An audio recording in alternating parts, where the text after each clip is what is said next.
การของกระทรวงการต่างประเทศเกี่ยวกับสหรัฐอเมริกาโจะการออกวีซ่าทุกประเภทให้แก่พลเมืองลาวนับแต่วันที่21มกราคม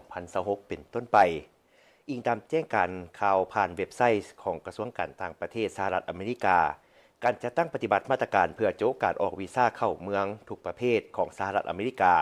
ต่อ75ประเทศรวมทั้งสาธารณรัฐประชาธิปไตยประชาชนลาวจะมีผลบังคับใช้นับแต่วันที่21มกราคม2026เป็นต้นไปดังนั้นกระทรวงการต่างประเทศแห่งสาธารณรัฐประชาธิปไตยประชาชนลาวจึงแจ้งมายังประชาชนลาวบรรดาเผ่าเพื่อทราบและพิจารณาหลีกเลี่ยงการยื่นคำร้องขอวีซ่าเพื่อเดินทางเข้าประเทศสหรัฐอเมริกาในระยะดังกล่าวเนื่องจากว่าการเสนอขอวีซ่าจะบ่ได้รับการพิจารณาและจะเสียเงินค่าธรรมเนียมโดยปราศจากการได้รับวีซ่า